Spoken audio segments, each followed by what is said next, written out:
ഈ റീലിൽ കാണുന്ന ഈ സ്ത്രീ ചെയ്ത അത്യന്തം നിന്ദ്യവും ഭയാനകവുമായ ക്രൂരത ഞാൻ നിങ്ങളോട് പറയുമ്പോൾ നിങ്ങളുടെ കാലിന് കീഴിലെ നിലം പോലും ഒഴുകിപ്പോകും. എന്നാൽ അതോടൊപ്പം തന്നെ സോഷ്യൽ മീഡിയയിൽ വളരെ ആക്റ്റീവായിരുന്ന നിരവധി യുവാക്കൾക്ക് ഇതൊരു പാഠമാകും.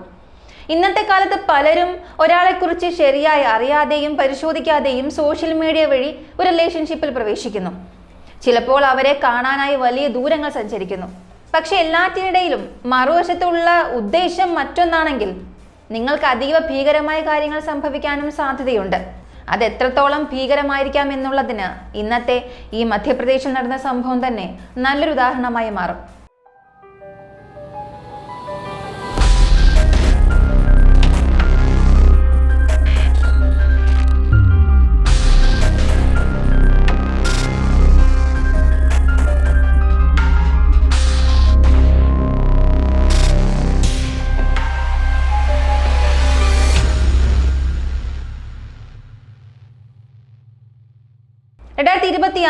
മെയ് മാസം 7 ഭോപ്പാൽ ജബൽപൂർ ഹൈവേ സിർവാര പാലത്തിന് സമീപം നാഗിൽ മോഡ് എന്നറിയപ്പെടുന്ന ഒരു വളവുണ്ട്.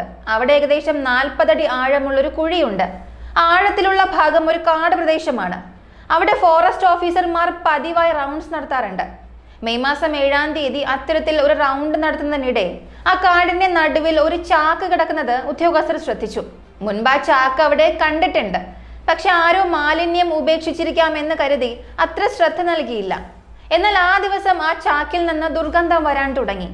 അതോടെ അദ്ദേഹം ആ ചാക്കിന്റെ അടുത്തേക്ക് ചെന്ന് അത് തുറക്കാൻ ശ്രമിച്ചു. ചാക്ക് തുറന്ന നിമിഷം തന്നെ അദ്ദേഹത്തിന്റെ കണ്ണുകൾ വിശ്വസിക്കാനാകാത്ത അവസ്ഥയായി. കാരണം ആ ചാക്കിനുള്ളിൽ ഒരു മൃതദേഹം ഉണ്ടായിരുന്നു. നോക്കുമ്പോൾ അതൊരു പുരുഷന്റെ മൃതദേഹമാണെന്ന് തോന്നി. പക്ഷെ അതിന്റെ അവസ്ഥ വളരെ മോശമായതിനാൽ മുഖം തിരിച്ചറിയുന്നത് ഏറെ ബുദ്ധിമുട്ടായിരുന്നു. ഇതോടെ ഫോറസ്റ്റ് ഓഫീസർ ഒരു നിമിഷം പോലും വൈകാതെ പോലീസിനെ ബന്ധപ്പെട്ടു. അവരെ വിവരം അറിയിക്കുകയും വളരെ പെട്ടെന്ന് തന്നെ പോലീസ് സംഭവസ്ഥലത്തെത്തുകയും ചെയ്തു. തുടർന്ന് എല്ലാ കാര്യങ്ങളും വിശദമായി പരിശോധിച്ചു. ഫോറൻസിക് സംഘം ഓരോ തെളിവും സൂക്ഷ്മമായി പരിശോധിച്ചു. പോലീസും കേസിന്റെ മുഴുവൻ അന്വേഷണം ആരംഭിച്ചു. അല്പസമയത്തിനുള്ളിൽ ആ മൃതദേഹം പുറത്തെടുത്തു. അതിന്റെ അവസ്ഥ കണ്ടു തന്നെ ഇതൊരു കൊലപാതകമാണെന്ന് വ്യക്തമായിരുന്നു. അതും അതീവ ക്രൂരമായ രീതിയിൽ നടത്തിയ കൊലപാതകം. കാരണം മൃതദേഹത്തിന്റെ കാലുകൾ കെട്ടിയ നിലയിലായിരുന്നു. കൈകളും ബന്ധിച്ചിരുന്നതായിരുന്നു. കൂടാതെ വായിൽ ടേപ്പും ഒട്ടിച്ചിരുന്നതായി കണ്ടെത്തി. ആ ടേപ്പും ഫോറൻസിക് സംഘം പരിശോധനയ്ക്കായി കൈവശപ്പെടുത്തി. എന്നാൽ ഇവിടെ പോലീസിന് മുന്നിലുണ്ടായിരുന്ന ഏറ്റവും വലിയ വെല്ലുവിളി ഈ മൃതദേഹം ആരുടേതാണെന്ന് കണ്ടെത്തുന്നതായിരുന്നു. അതിനാൽ സമീപത്തെ എല്ലാ പോലീസ് സ്റ്റേഷനിലേക്കും വിവരം കൈമാറി. ഇത്തരത്തിൽ ആരെങ്കിലും കാണാതായിട്ടുണ്ടെങ്കിൽ ഉടൻ അറിയിക്കണമെന്ന് ആവശ്യപ്പെട്ടു. പക്ഷെ അതിശയകരമായി പോലീസിന് യാതൊരു വിവരവും ലഭിച്ചില്ല. അതോടെ മൃതദേഹം ആരുടേതാണെന്ന് മനസ്സിലാക്കാൻ പോലീസിന് സാധിച്ചില്ല. എന്നാൽ അന്വേഷണത്തിനിടെ മറ്റൊരു നിർണായക കണ്ടെത്തലുണ്ടായി. മൃതദേഹം കണ്ടെത്തിയ ചാക്കിനുള്ളിൽ പോലീസിന് ചില സാധനങ്ങൾ കൂടി ലഭിച്ചു. അതിൽ ഒരു നോട്ട്ബുക്കും ഒരു കടയുടെ ബില്ലും ഉണ്ടായിരുന്നു. പോലീസ് അന്വേഷിച്ചപ്പോൾ ആ കടയുടെ ബില്ല് ഇവിടെ നിന്നും ഏകദേശം 200 കിലോമീറ്റർ അകലെയുള്ള നരസിംഹൂർ ജില്ലയിലെ സായിഖേഡ പ്രദേശത്താണെന്ന് കണ്ടെത്തി. വൈകാതെ പോലീസ് അവിടെ എത്തി. ആ ബില്ലിന്റെ ഉറവിടം കണ്ടെത്താൻ അന്വേഷണം നടത്തി. പക്ഷെ അതിനു മുൻപ് അന്വേഷണം മറ്റൊരു ദിശയിലേക്ക് നീങ്ങി. കാരണം ആ കുട്ടിയുടെ നോട്ട്ബുക്കിൽ ഒരു അധ്യാപകന്റെ ഒപ്പുണ്ടായിരുന്നു. ആ ഒപ്പിലൂടെ അത് ഏത് സ്കൂളിലെ നോട്ട്ബുക്കാണെന്ന് പോലീസിന് വ്യക്തമായി. തുടർന്ന് പോലീസ് ആ സ്കൂളിലെത്തി. എല്ലാ അധ്യാപകർക്കും ആ ഒപ്പ് കാണിച്ചു. ഒടുവിൽ അത് ആ സ്കൂളിലെ ഒരു അധ്യാപകന്റേതാണെന്ന് തിരിച്ചറിഞ്ഞു. പിന്നീട് അധ്യാപകനെ ചോദ്യം ചെയ്തപ്പോൾ അദ്ദേഹത്തിന് നിരവധി വിദ്യാർത്ഥികൾ ഉണ്ടായിരുന്നുവെങ്കിലും ആ നോട്ട്ബുക്കും ആ കൈയെഴുത്തും അദ്ദേഹത്തിന് എങ്ങനെയോ ഓർമ്മയിലുണ്ടായിരുന്നു. അദ്ദേഹം ഉടൻ തന്നെ ആ കുട്ടിയെ തിരിച്ചറിഞ്ഞു. കൂടാതെ കുട്ടിയുടെ പേരും പറഞ്ഞു. പേരും വിലാസവും കിട്ടിയതോടെ പോലീസ് വൈകാതെ ആ വിലാസത്തിലെത്തി. അന്വേഷിച്ചപ്പോൾ മനസ്സിലായത് ആ കുട്ടിയും അവന്റെ അമ്മയും അവിടെ ഒരു വാടക വീട്ടിൽ താമസിക്കുകയാണ്. എന്നാൽ പോലീസ് എത്തുന്നതിന് മുൻപേ അവരെല്ലാവരും അവിടെ നിന്നും അപ്രത്യക്ഷരായി. ഇതോടെ പോലീസ് അന്വേഷണം കൂടുതൽ ശക്തമായി. അന്വേഷണം തുടരുന്നതിനിടെ ആ കുട്ടിയുടെ അമ്മയുടെ പേര് റീന കിരാർ ആണെന്നും അവൾക്ക് 32 വയസ്സുണ്ടെന്നും പോലീസ് കണ്ടെത്തി. എന്നാൽ ഈ സംഭവം നടക്കുന്നതിന് ഏകദേശം 5-6 ദിവസമായി ആ സ്ത്രീ വീട്ടിൽ ഉണ്ടായിരുന്നില്ല എന്നും വ്യക്തമായി. ഇത്തരത്തിലുള്ള സാഹചര്യങ്ങളിൽ പോലീസിന്റെ സംശയം സാധാരണ കൂടുതൽ ശക്തമാകാറുണ്ട്. ഈ കേസിലും അത് തന്നെയാണ് സംഭവിച്ചത്. അന്വേഷണം മുന്നോട്ടു പോകുന്നതിനൊപ്പം പല രഹസ്യങ്ങളും പുറത്തു വരാൻ തുടങ്ങി. തുടർന്ന് പോലീസിന് റീന കിരാറിന്റെ കോൺടാക്ട് നമ്പർ കിട്ടി. നമ്പർ ലഭിച്ചതിന് ശേഷം അവളുടെ കോൾ റെക്കോർഡ്സ്, ലൈവ് ലൊക്കേഷൻസ് ഒക്കെ പരിശോധിച്ചു. പ്രത്യേകിച്ച് കഴിഞ്ഞ 5-6 ദിവസത്തിനിടെ റീന കിരാർ എവിടെയൊക്കെ സഞ്ചരിച്ചുവെന്ന് കണ്ടെത്താനായിരുന്നു ശ്രമം. എന്നാൽ ഇവിടെ പോലീസിന്റെ പ്രശ്നം കൂടുതൽ വഷളായി. കാരണം പ്രധാനമായും അവർ സംശയിച്ചിരുന്ന റീന കിരാർ. അവർ ഒരിടത്തും സ്ഥിരമായി നിന്നിരുന്നില്ല. അവളുടെ ലൊക്കേഷൻ സ്ഥിരമായി മാറിക്കൊണ്ടിരുന്നു. ആദ്യം ബാഡിയിൽ നിന്ന് ഇത്താർസി, അവിടെ നിന്ന് മുംബൈ, തുടർന്ന് ഇൻഡോർ, ഒടുവിൽ ഉജ്ജയിൻ. ഇങ്ങനെ പല സ്ഥലങ്ങളിൽ അവളുടെ സാന്നിധ്യം ട്രേസ് ചെയ്യപ്പെട്ടു. ഇതോടെ പോലീസിന് ഒരു കാര്യം വ്യക്തമായി: ഈ മുഴുവൻ സംഭവത്തിനും ഈ സ്ത്രീക്കും ഏതോ തരത്തിലുള്ളൊരു ബന്ധമുണ്ട്. പക്ഷെ ഇപ്പോഴും പോലീസിന് അറിയില്ലായിരുന്നു ആ മൃതദേഹം ആരുടേതാണെന്ന്. അതിന് മറുപടി പറയാൻ കഴിയുന്നത് റീനയ്ക്ക് മാത്രമാണെന്നും പോലീസ് വിശ്വസിച്ചു. പോലീസ് വളരെ ശ്രദ്ധയോടും ആത്മാർത്ഥതയോടും അന്വേഷണം തുടർന്നു. രഹസ്യ വിവര ദാതാക്കളുടെയും സഹായം തേടി. ഒടുവിൽ കൂടുതൽ സമയമൊന്നും വേണ്ടി വന്നില്ല. 2026 മെയ് മാസം 11 തിങ്കളാഴ്ച ഉജ്ജയിനിയിൽ നിന്ന് റീന കിരാറിനെ പോലീസ് അറസ്റ്റ് ചെയ്തു. എന്നാൽ അറസ്റ്റ് ചെയ്യുമ്പോൾ റീന ഒറ്റയ്ക്കായിരുന്നില്ല. അവളുടെ കൂടെ 2 പേരുണ്ടായിരുന്നു. അവർ ഒരുപക്ഷെ അവളുടെ കൂട്ടാളികളായിരിക്കാമെന്ന് പോലീസ് കരുതി. ആ 2 പേരുടെ പേരുകൾ അരുൺ പട്ടേൽ, ഹർനാം കിരാർ എങ്ങനെയായിരുന്നു. ഇരുവരുടെയും പ്രായം ഒരു 30-35 വയസ്സിനിടെയായി. റീന കിരാറിന് 32 വയസ്സായിരുന്നു.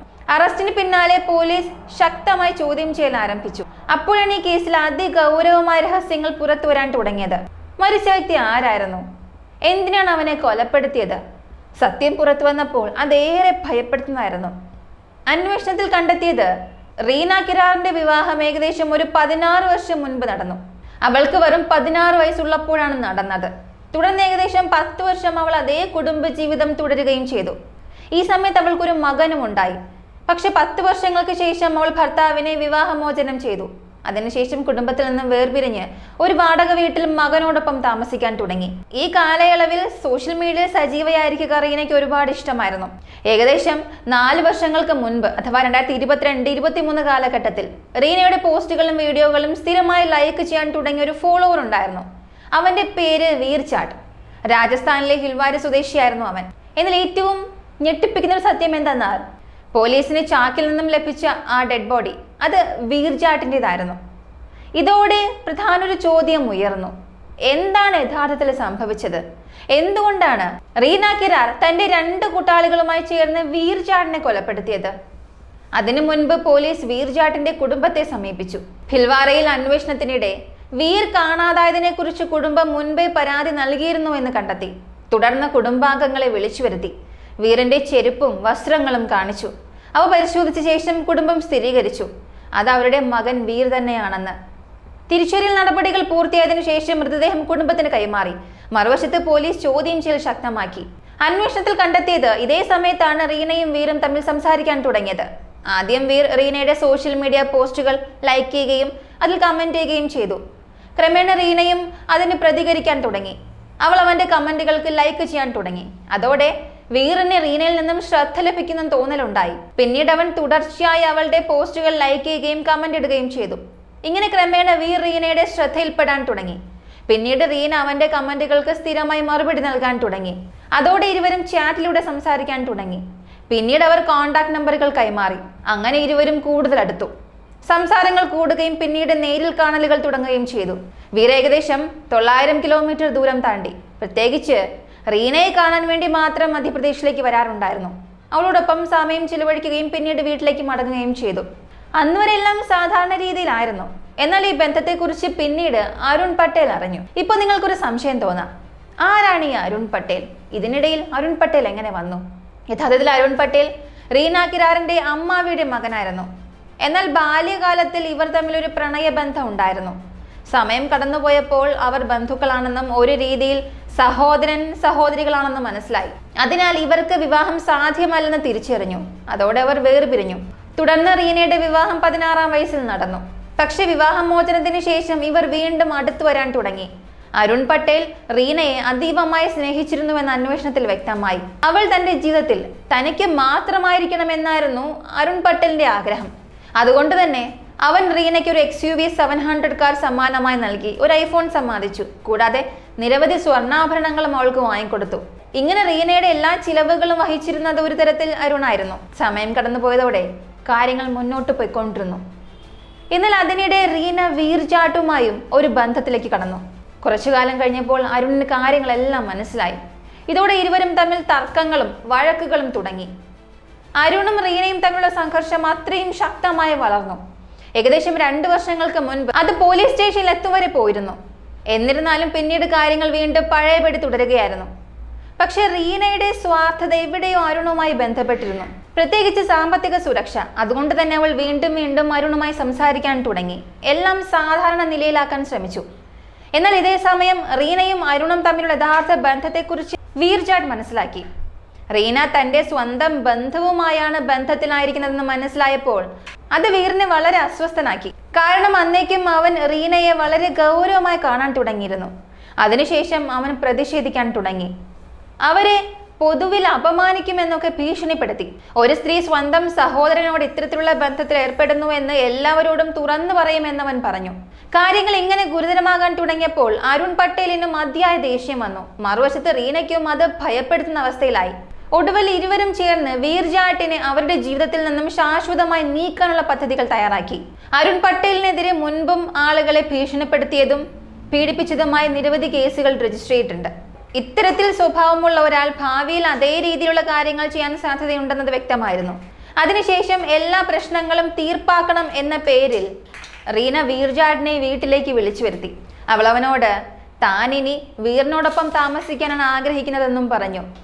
അങ്ങനെ 2026 ഏപ്രിൽ മാസം 29 വീർജാഡ് റീന കിരാറിന്റെ വീട്ടിലേക്ക് നരസിംഹപൂരിലേക്ക് എത്തി. എന്നാൽ അവിടെ അരുൺ പട്ടേലും ഹർനാം കിരാറും ഇതിനകം തന്നെ അവനെ കാത്തു നിന്നിരുന്നു. അവർ ഒരു ബേസ്ബോൾ ബാറ്റ് പുറത്തെടുത്തു. അതുപയോഗിച്ച് വീറിനെ തുടർച്ചയായി ആക്രമിക്കാൻ തുടങ്ങി. തലയിൽ അതീവ ഗുരുതരമായി പരിക്കേറ്റതോടെ വീർജാഡ് സംഭവ സ്ഥലത്ത് വെച്ച് തന്നെ മരിച്ചു. അതിനുശേഷം മൃതദേഹം എങ്ങനെ മറച്ചു വയ്ക്കണമെന്ന ചിന്തയിലായി. അവർ ആ മൃതദേഹത്തിന്റെ കൈകളും കാലുകളും കെട്ടി വായിൽ ടേപ്പ് ഒട്ടിച്ചു. തുടർന്ന് റീനയുടെ വീട്ടിൽ നിന്ന് തന്നെ ഒരു ചാക്കെടുത്തു. എന്നാൽ ആ തുടക്കത്തിൽ തന്നെ അവരൊരു ചെറിയ പിഴവ് ചെയ്തിരുന്നു. ചാക്ക് ഒഴിച്ചെടുത്തെങ്കിലും റീനയുടെ മകന്റെ നോട്ട്ബുക്ക് അതിനുള്ളിൽ തന്നെ അവശേഷിച്ചിരുന്നു. കൂടാതെ ഒരു കടയുടെ ബില്ലും അതിനുള്ളിൽ ഉണ്ടായിരുന്നു. അതിനു മുകളിലായിട്ടാണ് അവർ മൃതദേഹം വെച്ചത്. ശേഷം ചാക്ക് കെട്ടി അരുൺ റീനയ്ക്ക് സമ്മാനമായി നൽകിയിരുന്ന XUV 700 കാറിന്റെ ഡിക്കിയിൽ മൃതദേഹം വെച്ചു. അവിടെ നിന്ന് ഏകദേശം 200 കിലോമീറ്റർ ദൂരം അവർ യാത്ര ചെയ്തു, ആ മൃതദേഹം മറ്റൊരു സ്ഥലത്ത് ഉപേക്ഷിക്കാൻ. പോലീസ് മൃതദേഹത്തെ തിരിച്ചറിയാതിരിക്കാനും കൊലയാളികളെ കണ്ടെത്തുന്നത് ബുദ്ധിമുട്ടാക്കാനുമായിരുന്നു അവരുടെ പദ്ധതി. പക്ഷേ ഒരു കാര്യം പലപ്പോഴും സത്യമായി തീരും. എത്ര തന്നെ പദ്ധതിയോടുകൂടി ഒരു കൊലപാതകം ചെയ്താലും ഒരു പിഴവ് തീർച്ചയായും അത് സംഭവിക്കും. അത് ദൈവത്തിന്റെ കയ്യൊപ്പ് എന്നൊക്കെ പറയാം. അതുപോലെ തന്നെ പോലീസ് ആത്മാർത്ഥമായ അന്വേഷണം നടത്തിയാൽ എത്ര കപടനായ കൊലയാളിയാണെങ്കിലും ഒടുവിൽ പിടിയിലാകാതെ പോകില്ല. ഈ കേസിലും അത് തന്നെ സംഭവിച്ചു. ഭാഗ്യവശാൽ പോലീസിന് 2 നിർണായക തെളിവുകൾ ലഭിച്ചു. തുടർന്ന് അവർ അതിവേഗവും കൃത്യതയോടെയും അന്വേഷണം നടത്തി. ഒടുവിൽ ഉജ്ജയിനിയിൽ നിന്ന് ഈ 3 പേരെയും അറസ്റ്റ് ചെയ്തു. അതിനുശേഷം കൊലപാതകത്തിന് ഉപയോഗിച്ച ബേസ്ബോൾ ബാറ്റ് പോലീസ് കണ്ടെത്തി. കൂടാതെ XUV 700 കാർ പോലീസ് കസ്റ്റഡിയിലെടുത്തു, കേസ് കൂടുതൽ ശക്തമാക്കുന്നതിനായി. ഇതുകൂടാതെ റീനയുടെ ചാറ്റ് മെസ്സേജുകളും പോലീസ് വീണ്ടെടുത്തു. അവയിൽ വ്യക്തമായി കാണപ്പെട്ടത് റീ തന്നെയാണ് വീർജാഡിനെ വീട്ടിലേക്ക് വിളിച്ചു വരുത്തിയത്. കൂടാതെ മുഴുവൻ കൊലപാതകവും മുൻകൂട്ടി ആസൂത്രണം ചെയ്തിരുന്നു. ഇപ്പോൾ ഈ കേസ് കോടതിയിൽ നടക്കുകയാണ്. അന്വേഷണത്തിന്റെ കൂടുതൽ ആഴങ്ങളിലെത്താനായി പ്രതികളെ റിമാൻഡിൽ വേണമെന്ന് പോലീസിന്റെ ആവശ്യം. ശക്തമായ കുറ്റപത്രം തയ്യാറാക്കിയിട്ടുണ്ട്. പ്രതികൾക്ക് രക്ഷപ്പെടാനാകാത്ത വിധം കേസ് ഉറപ്പാക്കാനാണ് അവരുടെ ശ്രമം. ഇങ്ങനെയൊരു കേസ് വളരെ അപൂർവമൊന്നുമല്ല. നമ്മൾ സ്ഥിരമായി ഇങ്ങനെയുള്ള കേസുകളെ കുറിച്ച് സംസാരിക്കാറുണ്ട്. ഒരു വർഷത്തിൽ സമാനമായ സംഭവങ്ങൾ എത്രണ്ണം നടക്കുന്നുവെന്ന് നമുക്ക് പോലും അറിയില്ല. ഫയൽ ചെയ്യപ്പെടുന്നത് കുറച്ച് മാത്രം, എന്നാൽ ആരും അറിയാതെ പോകുന്നത് അതിലും കൂടുതലാണ്. അതുകൊണ്ട് തന്നെ നമുക്ക് ഈ കേസിലൂടെ പഠിക്കേണ്ട പാഠം അത് വളരെ വലുതാണ്. സോഷ്യൽ മീഡിയ നിരവധി കാര്യങ്ങൾ നമുക്ക് എളുപ്പമാക്കിയിട്ടുണ്ട്, എന്നാൽ ഇതുപോലുള്ള സംഭവങ്ങളും അതിലൂടെ പുറത്തു വരുന്നുണ്ട്. ആദ്യം ആളുകളെ പ്രണയത്തിന്റെ വലയിൽ കുടുക്കുകയും പിന്നീട് അവരെ സഹിക്കാനാകാതെ വന്നാൽ ക്രൂരമായി ഇല്ലാതാക്കുകയും ചെയ്യുന്നു. ഒരുപാട് സമയങ്ങളിൽ ഈ മറുവശത്തുള്ള വ്യക്തി യാതൊരു കുറ്റവും ചെയ്തിട്ടുണ്ടാവുകയില്ല. അവർ വെറും പ്രണയത്തിലായിരിക്കും, പക്ഷേ മരിക്കുന്നതും അവർ തന്നെയായിരിക്കും. അതുകൊണ്ട് സോഷ്യൽ മീഡിയ നമുക്ക് എത്രത്തോളം പ്രയോജനകരമാണോ അത്രത്തോളം തന്നെ അപകടകരമാണ്. സൂക്ഷിച്ചുപയോഗിച്ചാൽ അത് നമുക്ക് നന്മ മാത്രമേ നൽകുകയുള്ളൂ. ഈ ഒരു കേസിനെ കുറിച്ചുള്ള നിങ്ങളുടെ അഭിപ്രായങ്ങളും നിർദ്ദേശങ്ങളും കമന്റിൽ പറയുക. ഇങ്ങനെയുള്ള കൂടുതൽ കേസുകളെക്കുറിച്ച് അറിയാനായി നമ്മുടെ ചാനൽ നിങ്ങൾക്ക് ഇപ്പോൾ തന്നെ സബ്സ്ക്രൈബ് ചെയ്യാം. അടുത്ത വീഡിയോയിൽ വീണ്ടും കാണാം.